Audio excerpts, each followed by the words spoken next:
इस चैनल पे आपका फिर से स्वागत है दोस्तों।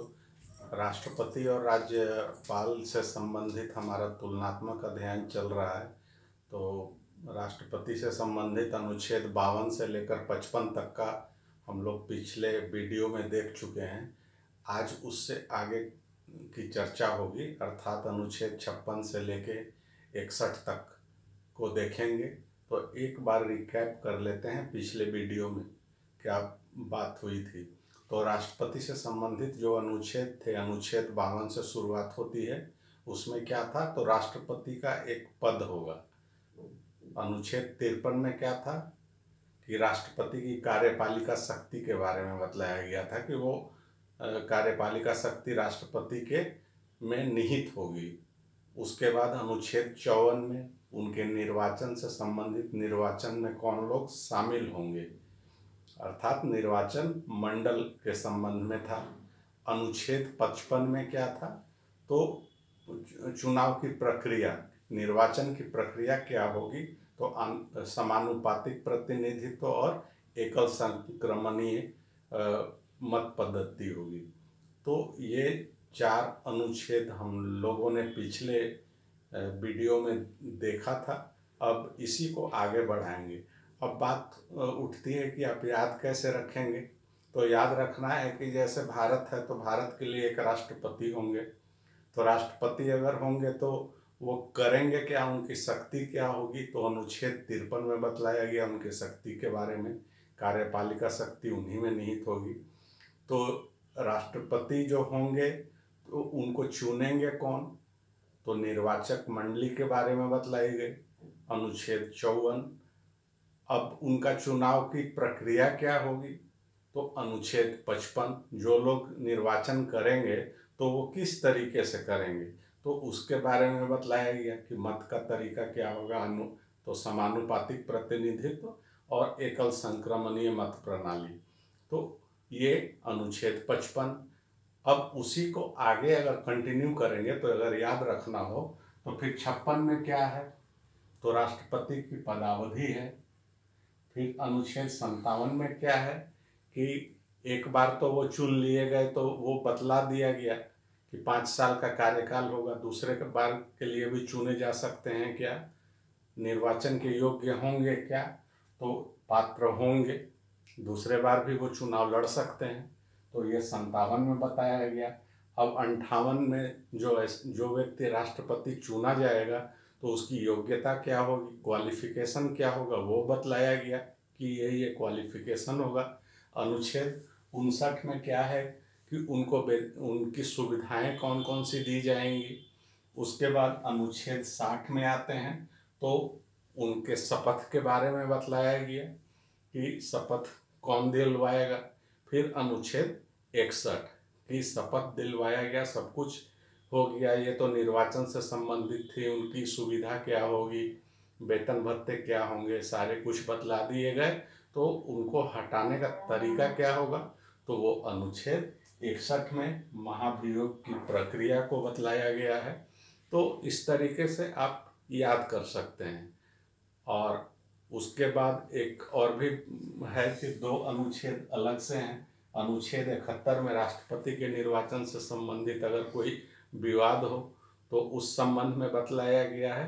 तो इन सारे अनुच्छेदों को हम देखेंगे, अनुच्छेद 52 से 55 तक पिछले वीडियो में। उसके बाद अब शुरू करते हैं। तो क्या है, अनुच्छेद 56 में क्या है कि राष्ट्रपति की पदावधि बतलाई गई है। तो ये क्या है कि 5 वर्ष, वो 5 वर्ष जो काउंटिंग होगी वो किस तिथि से मानी जाएगी, किस डेट से, तो शपथ ग्रहण के डेट से मानी जाएगी वो 5 वर्ष। और इन केस अगर वो इस्तीफा देते हैं बीच में, राष्ट्रपति को अपने पद त्याग करने की इच्छा हो तो वो त्याग पत्र दे सकते हैं। तो त्याग पत्र अगर देंगे तो किसे देंगे, तो उपराष्ट्रपति को अपना त्याग पत्र सौंपेंगे। अब उपराष्ट्रपति तो राज्यसभा के पदेन सभापति भी होते हैं। तो उपराष्ट्रपति को जब त्याग पत्र दिया जाएगा तो इसकी सूचना वो किसे देंगे, तो लोकसभा के अध्यक्ष को देंगे। यहाँ पे आप ध्यान देंगे कि राज्यसभा के सभापति कौन होते हैं? उपराष्ट्रपति। तो वो अपने समकक्ष अर्थात लोकसभा अध्यक्ष को इसकी सूचना देंगे। अब दोनों जो सभापति होंगे राज्यसभा के और लोकसभा के, वो सदन में इसकी जानकारी सांसदों को देंगे। तो ये होती है प्रक्रिया। हालांकि भारत में अब तक ऐसी नौबत आई नहीं है, किसी राष्ट्रपति ने अब तक अपने पद से त्याग पत्र दिया नहीं है कार्यकाल के दौरान, तो ऐसी नौबत आई नहीं है। लेकिन इसमें दो चीज़ें जानना जरूरी है। एक तो है कि राष्ट्रपति अपना त्याग पत्र किसे सौंपेंगे, तो उपराष्ट्रपति को सौंपेंगे। और दूसरा जो पार्ट है ये सूचना वाला है कि उपराष्ट्रपति किसे सूचना देंगे। तो यहाँ से प्रश्न बनता है, तो वो लोकसभा अध्यक्ष को इसकी सूचना देंगे। अब हम आते हैं अनुच्छेद 156 में। इसमें क्या है? राज्यपाल के बारे में वही बातें हैं कि उनका कार्यकाल कितने समय का होगा। तो राज्यपाल का कार्यकाल भी 5 वर्षों का ही होगा और बीच में वो भी अपना त्यागपत्र दे सकते हैं। और उनको हटाए जाने के संबंध में संविधान में कोई प्रावधान नहीं है, नहीं बतलाया गया है। लेकिन जो निष्कर्ष निकाला जाता है, शब्द प्रयोग किया गया है राष्ट्रपति के प्रसाद पर्यंत। तो प्रसाद पर्यंत का मतलब होता है कि राष्ट्रपति जब तक चाहें तब तक राज्यपाल अपने पद पर रह सकते हैं, उनको बीच में भी हटाया जा सकता है, वो राष्ट्रपति ही ऐसा कर सकते हैं। तो यही यहाँ पे बात है। एक चीज राज्यपाल के संबंध में और भी है कि इस 5 साल के कार्यकाल के अंतर्गत उन्हें स्थानांतरण भी किया जा सकता है, अर्थात उनको ट्रांसफर करके किसी और राज्य का राज्यपाल भी बनाया जा सकता है।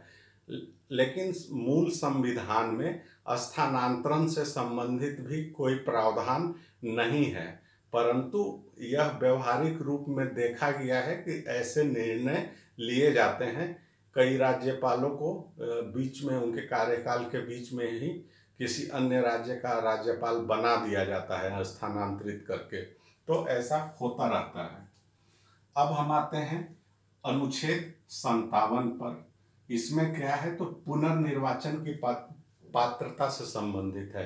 अर्थात एक बार अगर कोई राष्ट्रपति चुने जाते हैं तो अगली बार 5 साल का कार्यकाल उन्होंने पूरा कर लिया, फिर राष्ट्रपति का चुनाव होगा, तो उसके लिए वो पात्र होंगे कि नहीं, इस संबंध में बतलाया गया है। तो संविधान में इसका कुछ स्पष्ट किसी तरीके से रोक नहीं है, वो दोबारा भी चुने जाने के पात्र होंगे। तो हमारे यहाँ जो परंपरा चली है, पहले राष्ट्रपति सिर्फ 2 कार्यकाल के लिए चुने गए थे, डॉक्टर राजेंद्र प्रसाद। उसके बाद यह परंपरा सी चल पड़ी है कि जो भी राष्ट्रपति चुने जाते हैं वह एक ही बार अपना कार्यकाल उन्होंने पूरा किया, दोबारा के लिए कभी किसी ने चुनाव नहीं लड़ा है। तो ये बात है। राज्यपाल के संबंध में वैसा कुछ प्रावधान नहीं है।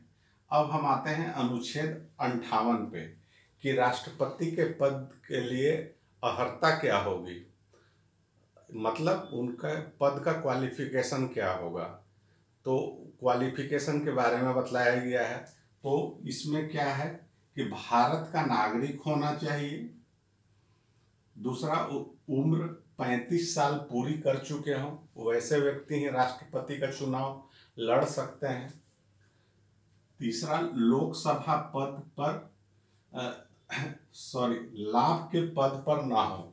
लाभ का पद किसे कहा जाता है? तो एक साधारण शब्दों में इसे जाने तो जो सरकार से वेतन या भत्ता प्राप्त करते हैं, तो वैसे पद लाभ के पद माने जाते हैं। अब इसमें से कुछ पदों को अलग रखा गया है, जैसे राष्ट्रपति, उपराष्ट्रपति का पद या मंत्री का पद। मंत्री चाहे वो केंद्र में मंत्री हो या राज्य में मंत्री हो या केंद्र शासित प्रदेश में मंत्री हो, तो ये सब जो पद हैं वो लाभ के पद से अलग किए गए हैं। और तीसरा, जो लाभ के पद के संबंध में एक प्रावधान है कि संसद इस संबंध में समय समय पे या संसद इस संबंध में कानून या नियम बना सकती है। यहाँ भी बात वही संसद वाली ही आ रही है। संसद को तो कोई भी कानून बनाने की शक्ति है, तो वो बना सकता है कि कौन से पद लाभ के हैं और कौन से नहीं हैं। तो ये है। अब 3 बातें आ गई कि भारत का नागरिक हो, उम्र 35 साल का उन्होंने उम्र पूरा कर लिया हो, किसी लाभ के पद पे नहीं हो। चौथा जो है वह है कि लोकसभा का सदस्य निर्वाचित होने की योग्यता रखते हों। लोकसभा का सदस्य निर्वाचित होने की योग्यता रखते हों। तो लोकसभा के जो सदस्य चुने जाते हैं उनकी क्या क्या योग्यताएं होंगी वो हम आगे देखेंगे। ऐसे आप जान लीजिए कि न्यूनतम उम्र 25 साल होनी चाहिए, भारत के नागरिक होने चाहिए, और किसी विक्षिप्त मानसिकता वाले नहीं होने चाहिए, दिवालिया नहीं होने चाहिए। तो वहाँ भी है, लाभ के पद पे नहीं होना चाहिए। तो सारी चीज़ें हैं। यहाँ पे उन्होंने 35 वर्ष का उम्र है, तो जाहिर सी बात है कि वो वाला तो यहाँ पे प्रावधान खुद ब खुद ख़त्म हो जाता है। 25 साल वाला भारत के नागरिक होने चाहिए, वो भी खत्म हो जाता है। तो लाभ वाला पद है, तो इस संबंध में भी यहाँ भी प्रावधान है कि लाभ के पद पे नहीं होना चाहिए। तो अलग से ज़्यादा कुछ है नहीं। इसमें जो एक सबसे बड़ी जो बात है कि राष्ट्रपति के पद के लिए जो चुनाव लड़ेंगे जो भी व्यक्ति, तो ऐसा नहीं है कि कोई भी व्यक्ति खड़ा हो जाएगा, आम व्यक्ति। उसके लिए एक क्राइटेरिया रखा गया है कि 50 व्यक्ति उनके नाम का प्रस्ताव करेंगे और 50 व्यक्ति उनके नाम का अनुमोदन करेंगे। और ये दोनों जो 50-50 होंगे वो अलग अलग होंगे। ऐसा नहीं होगा कि जिन्होंने नाम का प्रस्ताव किया है वही 50 उनका अनुमोदन भी कर दें, ऐसा नहीं हो सकता है। अनुमोदन 50 अलग करेंगे और प्रस्ताव जो देने वाले होंगे तो वो अलग होंगे। अब ये प्रस्तावक और अनुमोदक जो होंगे ये कौन होंगे? तो जो उनके निर्वाचक मंडल में होंगे, अर्थात लोकसभा संसद के निर्वाचित सदस्य या सभाओं के निर्वाचित सदस्य, ऐसे ही लोग जो होंगे प्रस्तावक या अनुमोदक होंगे। तो वो 50-50 दोनों अलग अलग होंगे। इसको आप ध्यान रखिएगा। अब आते हैं जमानत राशि। तो कोई भी जो चुनाव होता है तो एक जमानत राशि रखी जाती है।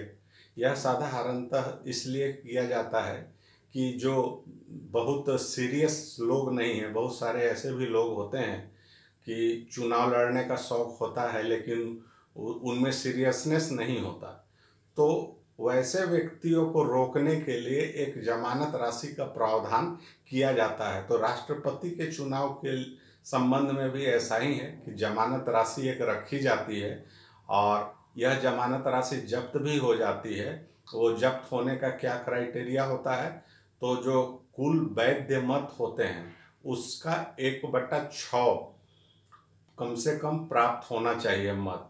उससे अगर कम मत प्राप्त होते हों तो वो राशि, जमानत राशि जो है वो जब्त कर ली जाती है, अर्थात उन्हें वापस नहीं मिलता है। तो 1/6 के अगर है जमानत बचाने के लिए जिसे कहते हैं, तो मान लीजिए कि कुल 100 मत हैं, वैध मत अगर 100 हैं तो 1/6 मतलब लगभग 17 मत उनको पढ़ने चाहिए। 17 से कम मत अगर हैं पढ़े हों तो उनकी जमानत राशि जब्त कर ली जाएगी। इसका मतलब यही होता है। तो जमानत राशि कितनी होती है? तो 15,000 की होती है। और यह राशि कहाँ जमा करवाई जाती है? तो RBI अर्थात रिजर्व बैंक ऑफ इंडिया में या किसी सरकारी खजाने में जमा करवाया जाता है यह जमानत राशि। और जमानत को बचाने के लिए जो मिनिमम वैध मत क्या होते हैं, तो अभी हमने बतलाया कि 1/6 कुल वैध मतों का 1/6 मत प्राप्त होना चाहिए, तब वो जमानत राशि जब्त नहीं होगी। अगर उससे कम मत प्राप्त होते हैं तो ये 15,000 वाली जो जमानत राशि है वो जब्त कर लिया जाएगा। तो अनुच्छेद 58 काफ़ी महत्वपूर्ण है। इसमें क्या है? तो क्वालिफिकेशन बतलाया गया है कि जो चुनाव लड़ेंगे उनका क्वालिफिकेशन क्या होगा। सिंपल आप इसको समझ सकते हैं कि नौकरी के लिए जो आप आवेदन करते हैं तो उसमें कुछ क्वालिफिकेशन दिए होते हैं, तो वही क्वालिफिकेशन यहाँ पे राष्ट्रपति के चुनाव लड़ने वाले व्यक्ति के लिए निर्धारित किए गए हैं। भारतीय होना चाहिए, उम्र 35 साल होना चाहिए, लाभ के पद पे नहीं होना चाहिए, लोकसभा के सदस्य निर्वाचित होने की योग्यता होना चाहिए, 50 प्रस्तावक 50 अनुमोदक और दोनों अलग अलग। उसके बाद जमानत राशि 15,000 RBI या सरकारी खजाने में जमा होगा और जमानत बचाने के लिए कम से कम 1/6 वैध मतों का 1/6 हिस्सा उनको प्राप्त होना चाहिए। यही है।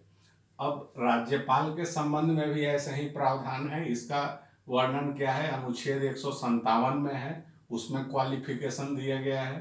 तो इसमें सब कुछ सेम है, जैसे भारत का नागरिक होना चाहिए, उम्र भी 35 वर्ष होना चाहिए और कोई लाभ के पद पे नहीं हो। अब यहाँ पे एक राज्यपाल के संबंध में जो प्रावधान है कि मान लीजिए कि जिन्हें राज्यपाल नियुक्त किया जाता है तो वो किसी पद पे अगर हो, अर्थात विधायक हो, सांसद हो या मंत्री हो, तो उन्हें उन पदों से त्यागपत्र देना पड़ता है। अगर उन्होंने त्यागपत्र नहीं दिया है तो जिस तिथि को उन्होंने राज्यपाल पद की शपथ ली उस तिथि से वो जिस भी पद पे पहले हों, अर्थात विधायक हों या सांसद हों, तो वो खुद ब खुद वो सदस्यता समाप्त हो जाती है। तो ये याद रखेंगे यहाँ पे 157। अब हम आते हैं अनुच्छेद 59 पे। तो इसमें क्या है, राष्ट्रपति को जो भी वेतन भत्ता और रहने के लिए घर दिया जाता है या अन्य सुविधाएं जो दी जाती है उसके बारे में बतलाया गया है। तो ये सब इन सब चीज़ों के बारे में है कि वेतन जो भी उनको मिलेगा वो भारत की संचित निधि पे भारित किया जाएगा। जो वेतन दिया जाएगा वो टैक्स फ्री होगा, किसी तरीके का टैक्स नहीं लगता है। और जो आवास दिया जाएगा या अन्य जो सुविधाएं दी जाएंगी वो पूरी तरीके से निःशुल्क होगा, उसके लिए किसी प्रकार का शुल्क नहीं लगाया जाएगा। इसके अतिरिक्त एक और भी बात है कि उनके पूरे कार्यकाल के दौरान उनके वेतन भत्ता या पेंशन में किसी तरीके का अलाभकारी परिवर्तन नहीं किया जाएगा। अलाभकारी परिवर्तन से मतलब है कि मान लीजिए कि राष्ट्रपति का वेतन 5 लाख रुपए है, तो उनके कार्यकाल के दौरान किसी तरीके से कम नहीं किया जा सकता है। 5 लाख को घटा के 4 लाख नहीं किया जा सकता है। इसका मतलब यह है, या जो सुविधाएं दी जा रही है उसमें किसी तरीके की कमी नहीं की जाएगी। अब राष्ट्रपति अगर खुद अगर चाहें तो उन सुविधाओं का परित्याग कर सकते हैं कि हम सारी सुविधाएं ग्रहण नहीं करेंगे, हम वेतन 5 लाख नहीं लेंगे, 1 लाख ही लेंगे। वो उनके खुद की इच्छा पे निर्भर करता है, परंतु किसी तरीके से ये कानून बनाकर अलाभकारी परिवर्तन नहीं किया जा सकता है। जैसे अभी कोरोना महामारी चल रही है, तो इसमें हमारे राष्ट्रपति जी ने बहुत सारी सुविधाओं का परित्याग कर दिया है और वेतन भी कम लेने का निर्णय लिया है। तो ये उन्होंने स्वेच्छा से ऐसा किया है, किसी कानून के द्वारा ऐसा नहीं किया गया है।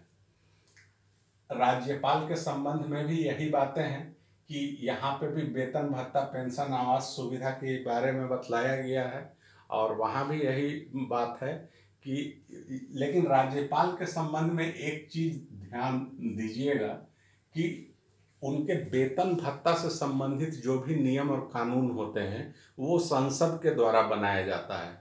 तो किसी तरीके का यहाँ पे एक कन्फ्यूज़न हो सकता है कि वो तो राज्यों के राज्यपाल होते हैं, तो विधानसभा के द्वारा वेतन भत्ता से संबंधित नियम कानून कुछ भी बनाए जा सकते हैं, घटाने का, बढ़ाने का, जो कुछ करने का। तो नहीं, यह संसद के द्वारा ही बनाया जाता है। राज्यपाल से संबंधित वेतन भत्तों के जो नियम होते हैं वो संसद के द्वारा बनाए जाते हैं। और दूसरी जो ध्यान देने की बात है कि राज्यपाल को जो वेतन दिया जाता है वो किस फंड से दिया जाता है। तो वो स्टेट फंड से दिया जाता है, अर्थात राज्य की संचित निधि से राज्यपाल को वेतन दिया जाता है। तो ये दोनों पॉइंट बहुत महत्वपूर्ण है और ये कंफ्यूजिंग भी है कि कंफ्यूज करने के लिए अगर क्वेश्चन पूछा जाए तो कंफ्यूज मत होइएगा, क्योंकि उनके नियम जो है संसद द्वारा बनाए जाते हैं और वेतन उन्हें राज्य की संचित निधि से दिया जाता है। एक और ध्यान देने की यहाँ पे बात है कि राज्यपाल के संबंध में प्रावधान है कि एक साथ वो एक से अधिक राज्यों के राज्यपाल भी रह सकते हैं।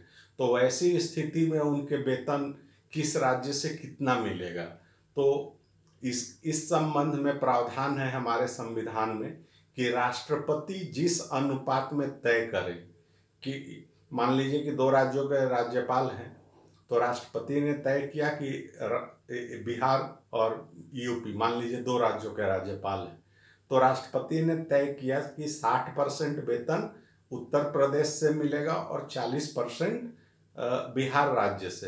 तो इसी अनुपात से उन्हें इन राज्यों के संचित निधि से राज्यपाल को वेतन दिया जाएगा। तो ये राज्यपाल के वेतन भत्तों से संबंधित नियम जो हैं वो अनुच्छेद 158 में है और राष्ट्रपति के जो वेतन भत्ता और सुविधाओं के जो हैं उसके प्रावधान अनुच्छेद 59 में है। अब हम आते हैं अनुच्छेद 60 पर। इसमें क्या है, तो राष्ट्रपति के शपथ के संबंध में बतलाया गया है कि राष्ट्रपति को शपथ कौन दिलवाएगा। तो राष्ट्रपति को शपथ सर्वोच्च न्यायालय के अर्थात सुप्रीम कोर्ट के मुख्य न्यायाधीश या चीफ जस्टिस ऑफ इंडिया दिलवाएंगे।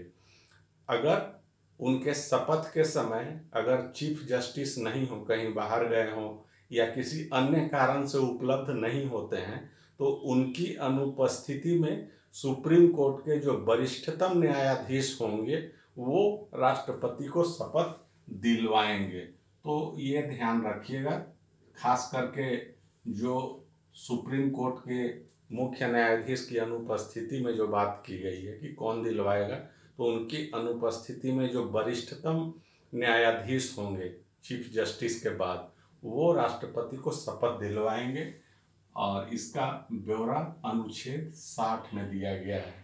अब इसी में राज्यपाल के शपथ के बारे में भी बतलाया गया है।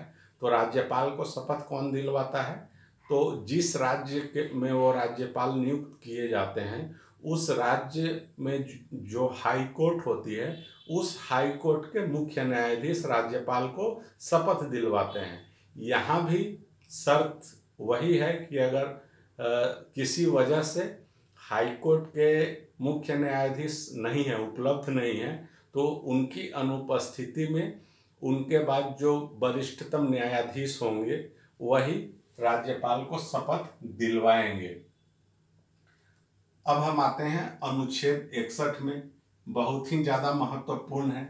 इसमें महाभियोग की बात की गई है। तो महाभियोग क्या होता है, तो राष्ट्रपति को किसी कारण से हटाने की प्रक्रिया, अर्थात राष्ट्रपति अपने स्वेच्छा से त्यागपत्र नहीं दे रहे हैं, तो उस स्थिति में उनको अगर हटाना चाहते हैं तो उनको हटाने की क्या प्रक्रिया होगी इसको बतलाया गया है। इसी को महाभियोग कहा गया है। इंग्लिश में इसका वर्ड आता है इम्पीचमेंट। तो इम्पीचमेंट की क्या प्रक्रिया होगी वो बतलाया गया है अनुच्छेद 61 में। तो सबसे पहली जो बात है वो है कि राष्ट्रपति पे जो महाभियोग लगाया जाएगा सिर्फ असंवैधानिक कार्य के आधार पे ही लगाया जा सकता है। महाभियोग सिर्फ असंवैधानिक कार्य करने के आधार पे ही चलाया जा सकता है। अब महाभियोग की प्रक्रिया क्या होती है, तो ये संसद के किसी भी सदन में इसकी प्रक्रिया शुरू की जा सकती है।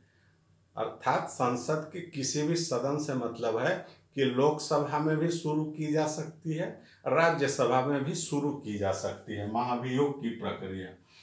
जिस सदन में प्रक्रिया शुरू की गई है उसके 25% सदस्य हस्ताक्षर करके सभापति को देंगे।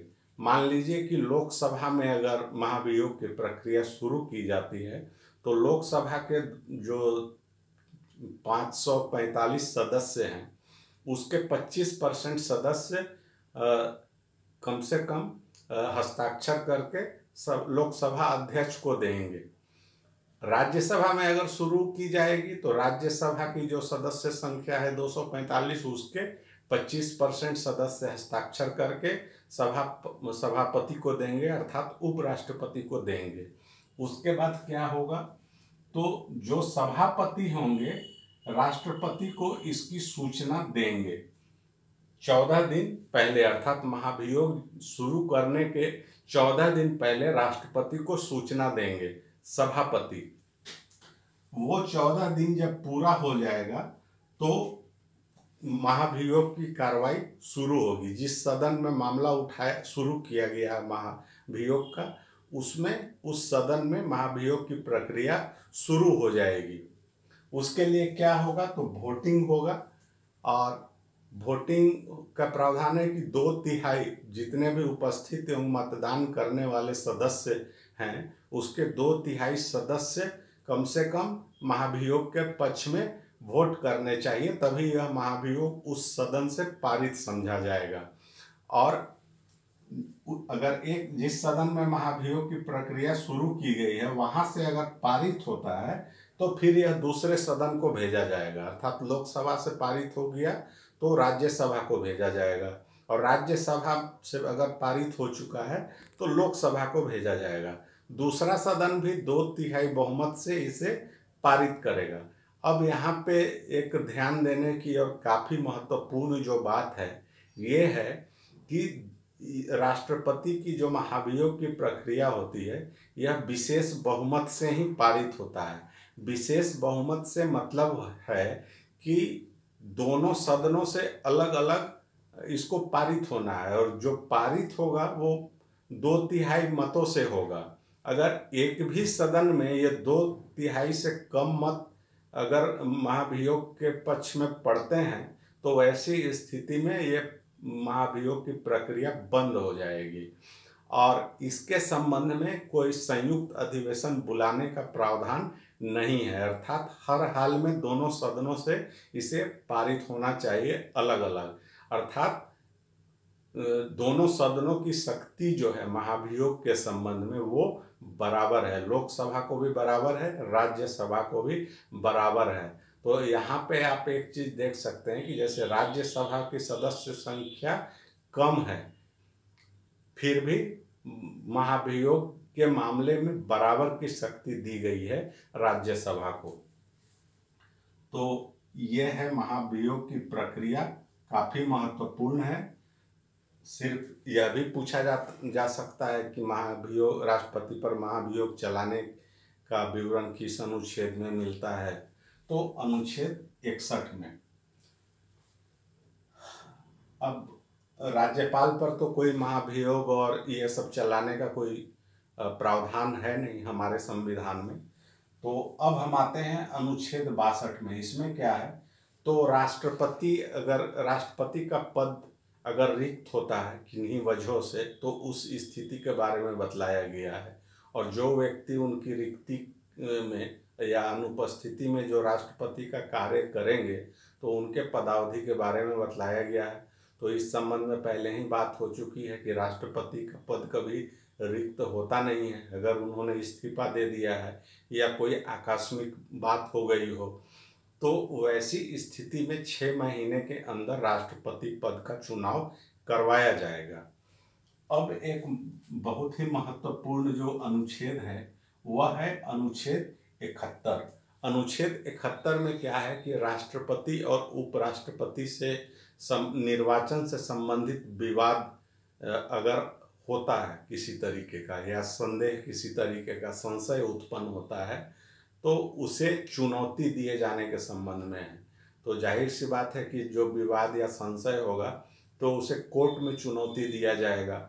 तो कौन से कोर्ट में दिया जाएगा, क्या नीचे की कोर्ट में दिया जा सकता है चुनौती? तो नहीं, इनके निर्वाचन से संबंधित कोई भी विवाद होता है तो इसका निपटारा सुप्रीम कोर्ट में ही किया जाएगा। सुप्रीम कोर्ट में ही इसकी चुनौती दी जा सकती है और सुप्रीम कोर्ट का निर्णय अंतिम होता है। वह जो निर्धारित करे उनके विवाद से संबंध में वही अंतिम और मान्य होगा।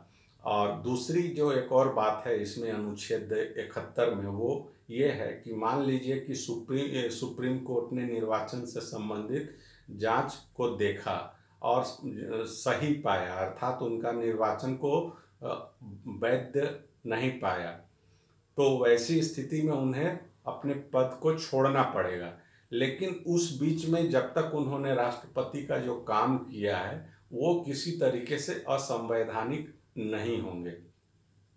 तो दोस्तों ये थे हमारे आज के अनुच्छेद और राष्ट्रपति और राज्यपाल से संबंधित तुलनात्मक अध्ययन, अनुच्छेद 56, 57, 58, 59, 60, 61, 62 फिर 71।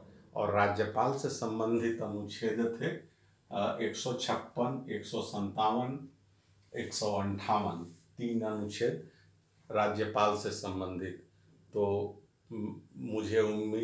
मैं ऐसी उम्मीद करता हूँ कि आपको ये समझ में आ रहा होगा और मज़ा भी आ रहा होगा एक तुलनात्मक अध्ययन में। तो अगर पसंद आया हो तो आप इसे लाइक करेंगे, दोस्तों के बीच में शेयर करें, इस चैनल को सब्सक्राइब कर लीजिए, नोटिफिकेशन वाली घंटी भी बजा दीजिए। धन्यवाद दोस्तों।